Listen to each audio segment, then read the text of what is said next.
Okay, so it's cold here. The heater's gone out, so I'm a shaking here. If my teeth chatter, you'll know why.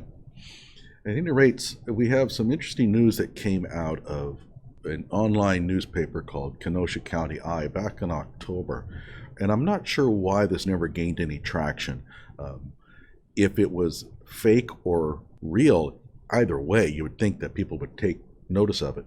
At any rate, the headline says newly released records show text message exchange between Kenosha DA and BLM activists spanning almost 6 weeks. And the text messages, we'll show those here, are rather interesting, and they point to some rather strange relationships between the Kenosha County DA and a BLM activist. Now, are these text messages real? Are they fake? That I'm not sure. We're going to take a look at those, and I have arguments on both sides for that. And strangely enough, nobody picked up on this and even questioned them afterwards. It turns out that the DA supposedly responded to these text messages with an email of his own.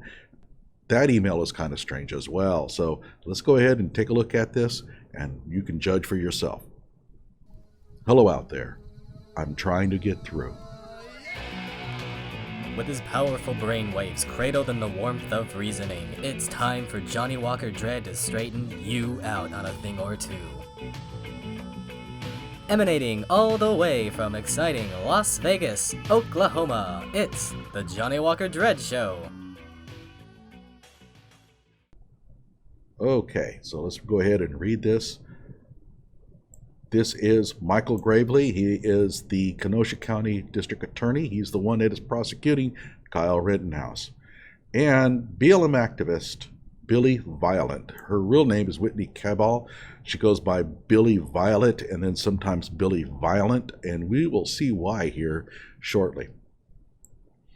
Now, they have been exchanging texts supposedly. And again, I'm not sure if these text messages are genuine or if this entire story has been fabricated. KenoshaCountyEye.com has released some background information on the BLM protesters that were shot by Kyle Rittenhouse. And I should be careful. I don't really consider them BLM protesters. They were just rioters. At any rate, and those turn out to be genuine. So the track record of KenoshaCountyEye.com, I guess, is okay, but who knows? So at any rate, somebody has gotten into these text messages and sent them to KenoshaCountyEye.com. So let's go ahead and read. The public now has access to newly released records that show Kenosha District Attorney Michael Gravely texting with Whitney Cabal, also known as Billy Violent, a violence-inciting Black Lives Matter activist. And yes, she definitely is. In the weird exchange, both text back and forth over the span of nearly 6 weeks, sometimes after 10 p.m. And that's rather interesting in itself, because he's going to make a claim that these were all part of just establishing a relationship with certain groups. But after 10 o'clock is rather odd that you'd be texting people then, but okay. In the many messages, it seems like Gravely is giving Cabal updates on the Wisconsin DOJ investigation into the Kenosha police shooting of Jacob Blake and taking advice on how to handle the Kenosha riots. And yes, it does seem that way. In one message, Cabal warns Gravely that KPD is going to burn out. And we'll look at that in a moment. And what she's basically warning is that unless Gravely's office starts taking action, there's going to be more rioting and looting, and the Kenosha Police Department is going to get overwhelmed. In another message, the two seem to make breakfast plans. It should be noted that Gravely is married. That is uncalled for, in my opinion. It is true that they seem to make breakfast plans in a way. She asked him to meet with him for breakfast, and he's sort of saying, yeah, okay, sometime down the road, I guess. The fact that Gravely is married has nothing to do with this. Just because you make breakfast plans with someone means nothing. I've had breakfast plans with a lot of people, and it's unfortunate that we insinuate more than just that. This exchange is a very bizarre one, especially for Kenosha County's top prosecutor. As a bonus, see below Facebook message DA Gravely sent, seemingly strong-arming someone to testify in a case he had previously recused himself on. A big no-no. Well, let's take a look at it here. I don't want to comment on this. I don't know the context of what this is about. I'll let you read it, and I'm not going to comment any further on that. Let's take a look at the text messages between these two. Supposedly, and again, I want to emphasize, I don't know if these are genuine. I did a Google search. Remember, this happened in October. And so I figured if these are all fake, then the Kenosha County DA is going to put out some sort of announcement on this, and certainly a lawsuit, and you'll see why in a moment. But there's been nothing. He responded by an email, supposedly, and that seems to be about it. So it's rather odd. Okay, so here are the text messages. Whitney Cabal, or otherwise known as Billy Violent, is in the black text, and Michael Gravely is supposedly the one that's texting in the green. Okay, so not much here. She asked him to reach out to someone. He responds, yay, yay, yay. Interesting here, is there a company that details officer cars? I'm having my car detailed by Bo. He came to the station with me for the Noselik 21st Avenue incident. I'm not sure what that's about. He's trying to find a job, and so on the side he has all of the equipment to shampoo and clean. Maybe not the KPD cars, but maybe when officers are off of it. In other words, maybe their own cars. Okay, this is very untoward. She's asking the district attorney, is there a way that she could get a deal worked out with her friend for him to detail the cars of these officers, their personal cars? Under no circumstances should the district attorney even engage in this. And this is really bad. And he says in response, don't know, I'll ask. That was not what he should have said. He should have said, look, I can't do that. You know, your friend is just going to have to secure his own contracts his own way. Then there's something about a bike fund here. I read that. I don't think there's anything there. And then she said something about courthouse on fire. And this is on Monday, August 24th. She pastes a link from insider.com. Jacob Blake, Kenosha shooting, Black Lives Matter cop punished activists. Okay. I'll look at that later. It's probably just a news item about the Jacob Blake deal. And then she posts a screenshot of a officer's Facebook post. And this concerns an earlier shooting. She's all up in arms because the officer says in this Facebook post that the shooting was a good shoot. In fact, we'll take a look at that news article here. So here the headline says, it was a good shoot. Kenosha cop who shot Jacob Blake said about Dontre Hamilton's 2014 killing. And this is a misconception that people have, and it's unfortunate. When a cop says something is a good shoot, they mean it was a justified shooting. That's all it means. And you might think, oh, come on, this is an excuse. No, that's actually true. You can ask any police officer and they'll tell you good shoot means justified shooting. All he is saying is that in his recollection, the officer was justified in the shooting of Dontre Hamilton. They're trying to make a claim that by saying it was a good shoot, meaning that they enjoyed it, that this was great that he was shot. Not the case at all. Now, the Kenosha DA knows this. He knows that police officers use the term good shoot to refer to a justified shooting. So what does he say in response? Thanks for giving this info. I had not seen this. And this is how you sort of stoke the fires of hatred here. Instead of saying, Billy or Whitney, just keep in mind that the term good shoot, when used by police officers, simply means justified shooting. He doesn't. He goes on and says, thanks for giving me this info. I had not seen this. Like, oh, this is juicy. Did not know our police officers talked like this. He has to be kidding me. There isn't a district attorney in the country that doesn't understand that good shoot, when used by police officers, means justified shooting. And if you don't believe me that it means justified shooting, check out Donut Operator's constant videos where he uses the term constantly. There's also Rick Gore on his Good Luck America uses the term good shoot constantly. And he's no friend of the police officers, but he knows it. And there's also the LEO Roundtable, usually 4 to 5 police officers who discuss recent events involving the police. They use the term good shoot all the time to mean justified shooting.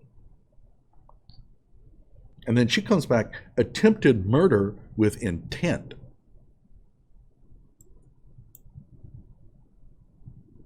And then she's demanding revocation of license of all officers involved. She has no business getting into this. This is a district attorney.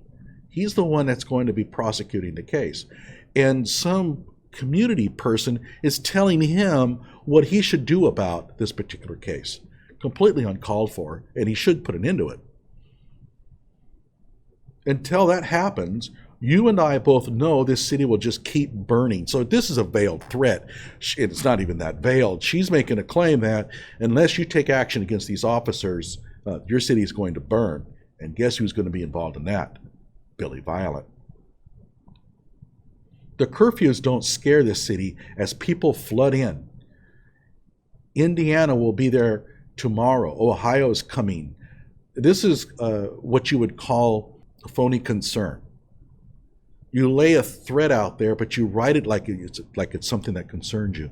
I'm really worried about the violence that's going to erupt unless you give us what we want. I'm really concerned about my community.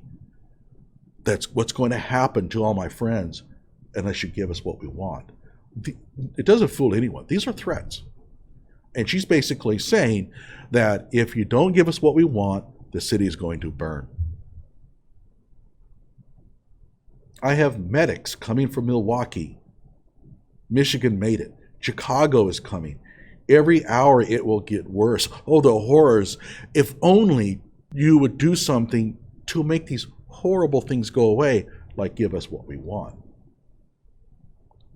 And then he responds, Attorney General Josh Kaul said the DOJ would complete their investigation as fast as they can, as long as they could still be thorough and fair. In other words, it's out of my hands. The state is looking this thing over. There's nothing I can do to make it go faster. And then she responds, there literally isn't anything to investigate. So in other words, Jacob Blake's shooting was so obvious and so clear that you don't even need to investigate it. Just arrest him. They better move faster. This is both of our cities burning. So again, a veiled threat. If you don't start to arrest these officers and get the wheels of justice rolling, the city will burn. And of course, I think we all know who's going to be behind a lot of that.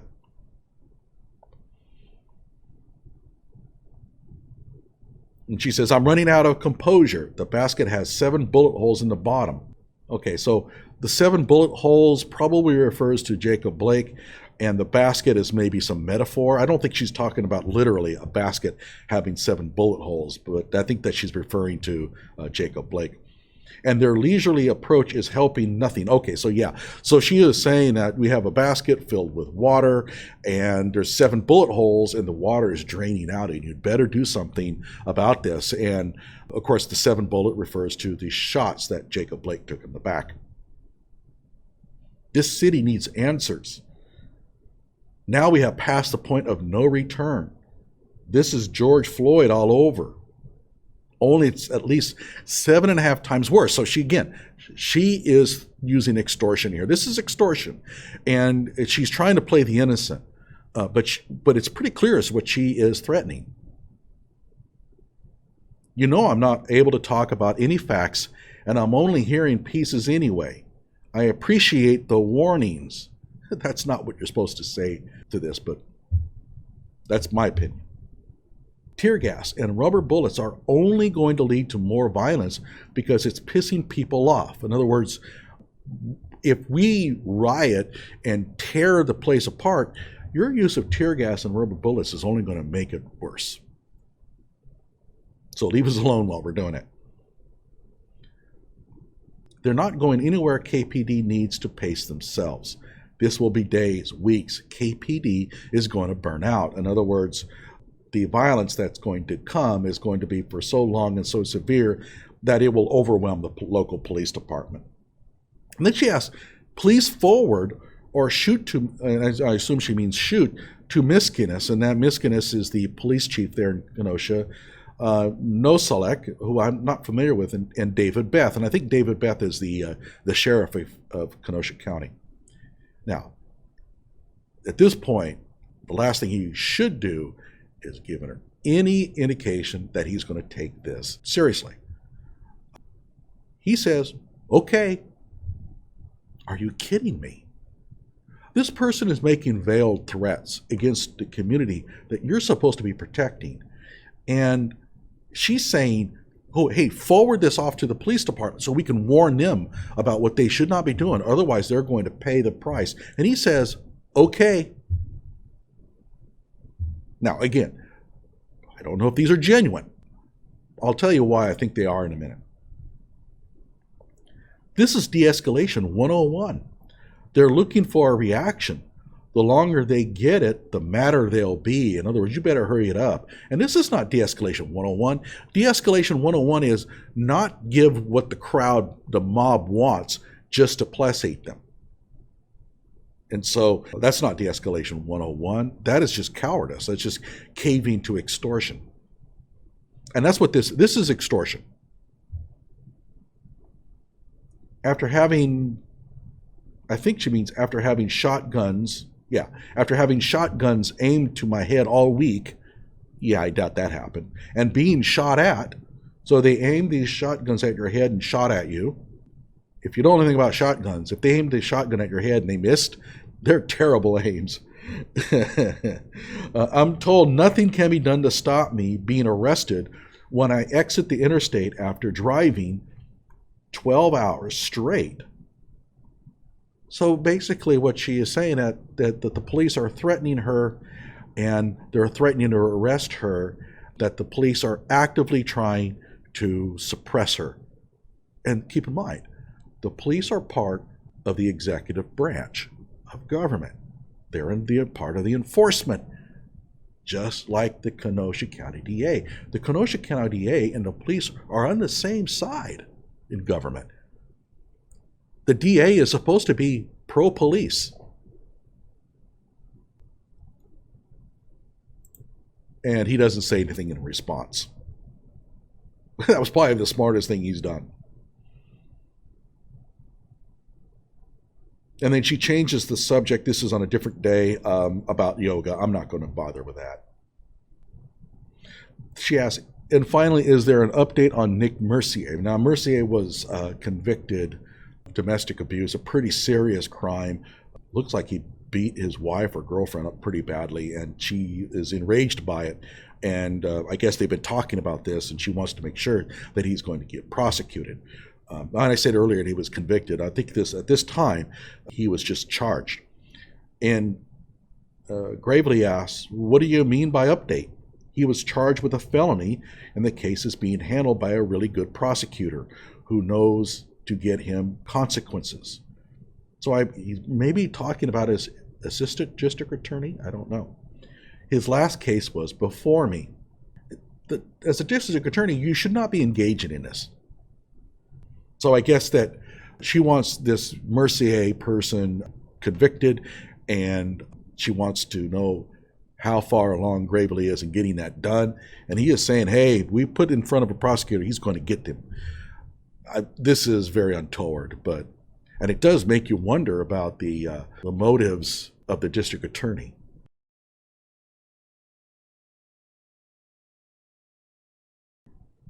So here she asks, thank you. Can he, and I assume this is Mercy, I'm not sure, not be given another $3,000 slap on the wrist? He is a public safety risk. And so she is now wanting to know why the bail has been so low for this person. I don't know who that court commissioner is, but I'm meeting on it now. And he responds, we are talking bond as well. So I guess what he is saying is that the issue about how much bail is going to be set is still an ongoing discussion. Is $15,000 eligible for a signature? What wasn't he given $75,000 bond like ADA suggested? I'm not sure what she means by is $15,000 eligible for a signature, maybe a signature release, and the signature would account for up to $15,000 in bail. I'm not sure. And I think she meant why wasn't he given $75,000 bond like the assistant district attorney suggested? I assume that's Binger. So she's asking, why wasn't he given a very stiff bond? No, he must post the cash bond. Can't tell you why the judge ruled against us. So they wanted a high cash bond, and the judge evidently said no. Again, I don't know why he is engaged in this conversation. Do you eat breakfast? I have a couple of questions about KUC. I'm not sure what KUC is. Yes, I eat breakfast, but I'm prepping for a murder case, so I'm not available for a couple of weeks. Maybe a phone call? When I'm freed up, I'm totally up for breakfast in the future. Do you want me to call you tomorrow? So this is not just text exchanges. They're actually engaged in a phone conversation at times. Do you have an ETA on when the DOJ DCI will give you report on Jacob Blake? In addition, do you have an idea about how long you're going to sit on this decision? No, I know they are doing several things working on it. It will be massive, and I'll need some time to work through it all. So basically, he's telling her, hold your horses on that whole deal with Jacob Blake and the state. The state is still working on the investigation. You can't give a rough timeline? Nope, because they haven't given me one, and I don't want to overpromise. Sorry, overpromise. Interesting.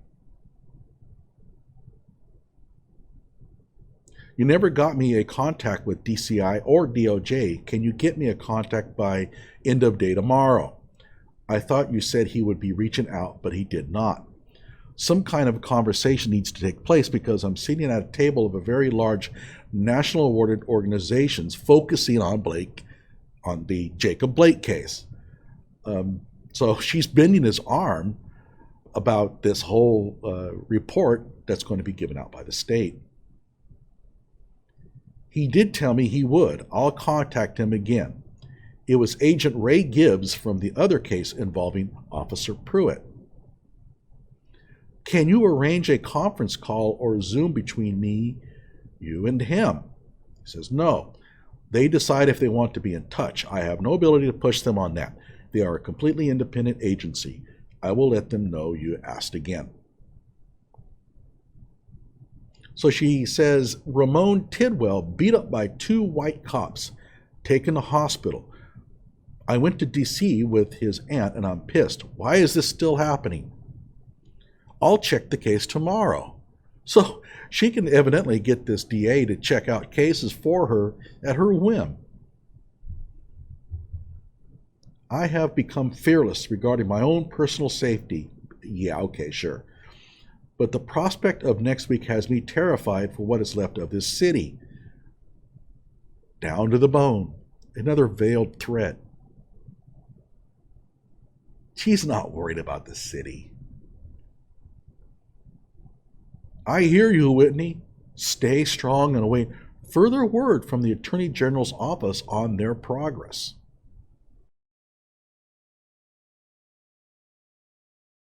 Are you speaking at 6? Sorry, Whitney, I did end up speaking. Crazy day because I'm in trial. That's what he meant. Did you say you are in quarantine? Please tell me you are okay. So he's concerned about her health. I'm out of quarantine because my tests came back negative. I'm okay. I'm frustrated that info on officers wasn't released, and I'm worried tensions will build. Oh, I'm so worried that they will build, especially with all those cops out there. So I'm 50-something around the corner of my home, talking about cops, at the job center. I sent my kids away unless they become a target. I wish a more remote place was used for staging. I also pulled you into a massive thread, 75% of senators, whole county board, and all aldermen. I'm tired of being patient. We need change now. See how she's bending his arm. And he says, please stay safe in all ways. We need you to keep being out in the community.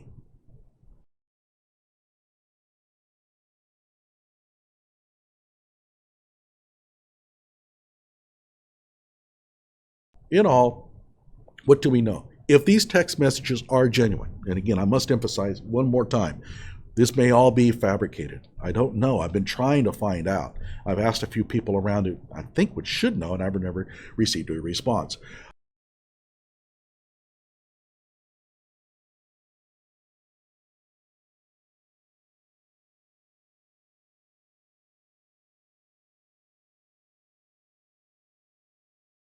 At no point does he come in and say, this is how we're going to proceed. You have some concerns. If you have concerns, you could come and meet with me. However, this texting, look at this last one here, is at 10 o'clock at night. This is not how we operate, but he never does. He is treating her as a very close friend.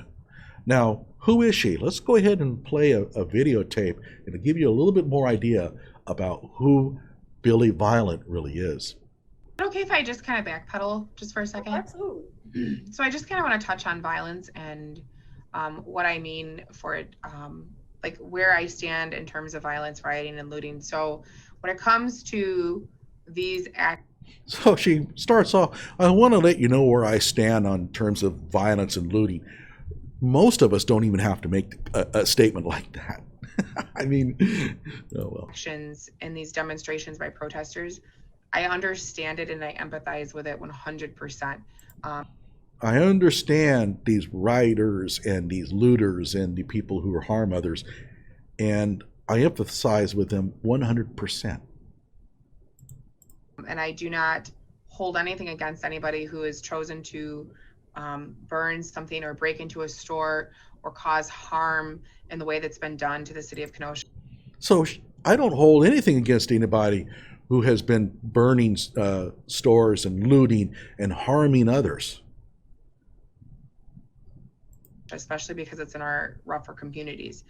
However, when I focus on trying to work towards a resolution long run, we have probably 3 more weeks before DCI and the Department of Justice completes their investigation into these officers. And okay, so she's talking about the Jacob Blake case. The violent narrative, while I don't want to vilify it, I'm worried. So she doesn't want to vilify the violent narrative. That it will distract and deflect and feed into the unconscious bias that sits in the offices of DCI and the Department of Justice when it comes time for people of influence to actually make decisions about criminalizing these officers. So in other words, I have nothing against the violence that's been going on, the burning, the looting, and she does say the harming of others. She has nothing against it. It just may not be strategic now. Again, would I go and commit violence? I don't think that I would. I don't think that I would. I think most of us would say, oh, hell no. I'm not that kind of person. I don't like to hurt people. I don't want to tear anybody's stores down. But no, she says, I don't think that I would. And I have so much empathy and I guess passion for the individuals that have done that. It's just been noted. Again, I have a lot of empathy with people who have done this. To me by other activists that a lot of the people that are committing the violence and inciting the violence are coming in from out of state. So her only problem was that a lot of the people that are burning in and looting and harming others are from out of state. Why does that matter? I don't know. Okay, so the district attorney, Michael Gravely, actually did respond to these allegations of the disclosure of these text messages. And again, I'm assuming that his response is genuine. Could have been fabricated, but let's take a look and see what we have here. Okay, so it says DA Gravely Gravely, I'm not sure, fires back about text exchange with BLM activist. Okay, so this is a follow-up. This is apparently, well, I'll just go ahead and read it here. In an intimidating email sent today, Kenosha DA Michael Gravely didn't mince words. In an email dated today, sent at 8:36 a.m. to our anonymous source for yesterday's article, Gravely called the source slimy and cowardly for sharing his text messages with Kenosha County I. Now, I'm not sure how Gravely got a hold of the email address for the person who disclosed these text messages, or how this person got a hold of the text messages. That's all a bit mysterious. And of course, I don't even know if the text messages are even genuine. Gravely, Democrat, insists the reason for his weeks of texting with Cabal is he was having a dialogue with all parties. Some in the community don't think it should be putting too much weight into what she has to say after she openly condoned the rioting and looting that occurred in Kenosha due to the Kenosha police shooting Jacob Blake. Now, my question for him would be, well, if you're having a dialogue with all parties, are you having breakfast with Proud Boys? Gravely has come under fire in his tenure from the left and the right. DA Gravely's department has sided with law enforcement with many high-profile fatal shootings, such as Michael Bell and Aaron Seiler. Many are expecting the same with KPD officer Rustin Shesky, and that's exactly right. The state came back with its report. Essentially, in the report, it's pretty clear that there was no chance that the Kenosha County DA here, Michael Gravely, was going to be successful in prosecuting Shesky. And if you wonder why, I have a video on why, on the whole Jacob Blake deal, and I'll put a link to it below. So in the end, he did decide not to press charges against the officer. The right has been voicing frustration with the charging of Kyle Rittenhouse for 2 counts of murder and many other charges for what they call self-defense. They believe Gravely has no chance for a conviction. I tend to agree with them, and he knows it. Yeah, he probably does. But he charges ahead for political reasons. He seems to hate guns unless they are being wielded by BLM. He might dismiss charges. Little poor English there. Somebody needs to work on their grammar a little bit at the Kenosha County I. People wonder why we use, oh, and I hate this word. People wonder why we don't name our sources. I can't pronounce it. This is one of the reasons. DA Gravely pleads with our anonymous source to identify himself or herself. Why would they? That's a good question. So Gravely can charge this person with a crime? Yeah, that's exactly what he would do. Believe this, Kenosha's DA is playing politics with the awesome power he possesses, and that should scare us all. I agree with that. See today's email below. So this is the email that he sent us to this anonymous source, supposedly. Is this email here genuine? I don't know.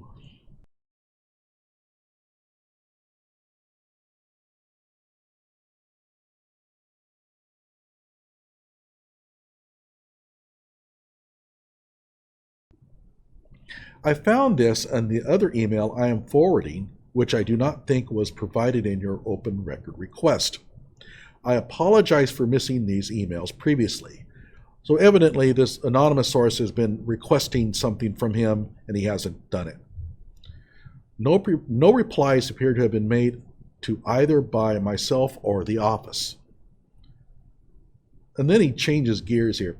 What a slimy, cowardly thing you've done to turn efforts at dialogue with all parties. And again, I wonder how many breakfasts he's had with the Proud Boys at these traumatic moments in Kenosha into a horrible personal attack. Okay, I will back him on one thing. The whole idea about mentioning the fact that he's a married man and meeting with this person for breakfast was uncalled for. I'm ashamed for you. Oh, I hate it when people say that. I'm ashamed for you. What the hell does that even mean? That you are this kind of human being. Why don't you identify yourself so we can have the type of respectful, mature conversation those who raised you could be proud of. So in other words, why don't you identify yourself so that when I have you thrown in jail, we can have a conversation that your parents would really like. It can all be better than this, Mike Gravely. Mike Gravely. Oh, brother.